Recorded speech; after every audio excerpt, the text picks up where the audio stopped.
শ্রম রপ্তানির নামে বিভিন্ন জেলার বেকার তরুণদের লোভনীয় বিজ্ঞাপনের মাধ্যমে রাশিয়াতে কাজ দেওয়ার নামে প্রতারণা করে আসছে এসআরএম ওভারসিজ লিমিটেড নামে রিক্রুটিং চক্র। কখনো কখনো বাধ্য করা হতো রাশিয়ার যুদ্ধে অংশ নিতে।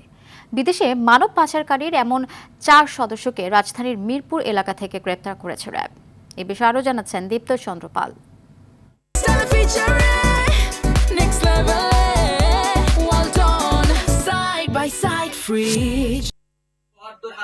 হাজারো স্বপ্ন বুকে নিয়ে কেউ বিক্রি করছেন নিজের ভিটে মাটি, কেউ ধার করছেন টাকা। 6 থেকে 8 লাখ টাকার বিনিময়ে রাশিয়ায় পৌঁছালেও এই বিদেশ যাত্রা যে জীবনের কাল হয়ে দাঁড়াবে তা কল্পনাও করতে পারেননি তারা। বিদেশে পৌঁছালেও সেখানে তাদের বেতন কাটা, ভয়ভীতি ও নির্যাতনের শিকারের অভিযোগ করেন অসহায় জীবন নিয়ে ফেরা ভুক্তভোগীরা।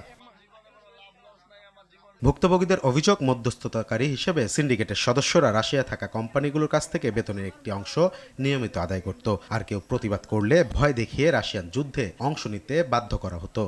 8 ঘন্টার কথা বলে 14 ঘন্টা পর্যন্ত ডিউটি করাকালীন আমাদের খাওয়ার অনেক সমস্যা হয়েছে। আমাদের 7 দিন তারা না খাওয়া রাখছে।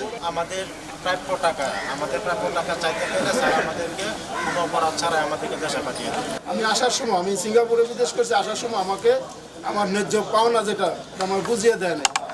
18 মাস থাকার পর আমার ফ্লাইটের টিকিট আমার দেশের থেকে টাকা নিয়ে টিকিট কাটতে হয়েছে।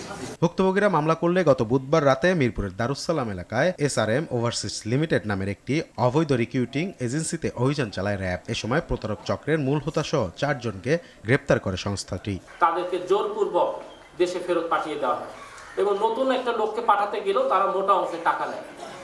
আমাদের তদন্তকালে আমরা জানতে পেরেছি যে রাশিয়ান কোম্পানি সমস্ত খরচ নিজেরাই বহন করে, অর্থাৎ যিনি যাচ্ছেন তার কোনো অর্থ ব্যয় হওয়ার কথা নয়। কিন্তু প্রকৃতপক্ষে ভুক্তভোগীদের কাছ থেকে এই চক্র জনপ্রতি 6 থেকে 8 লক্ষ টাকা নিয়ে থাকে।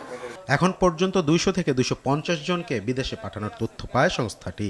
আমরা ভুক্তভোগীদের কাছ থেকে তথ্য পেয়েছি যে কয়েকজন রাশিয়া ইউক্রেন যুদ্ধে গিয়েছেন এবং সেখানে যে তারা নিখোঁজ রয়েছেন, অর্থাৎ তারা আদৌ বেঁচে আছেন না মারা গেছেন এই বিষয়ে কোনো তথ্য নেই। পরিবারের সঙ্গে যোগাযোগ করেও তারা আমাদেরকে কোনো তথ্য দিতে পারে নাই। রাশিয়ায় থাকা চক্রের অন্য সদস্যদের ধরতে অনুসন্ধান চালাচ্ছে র্যাব।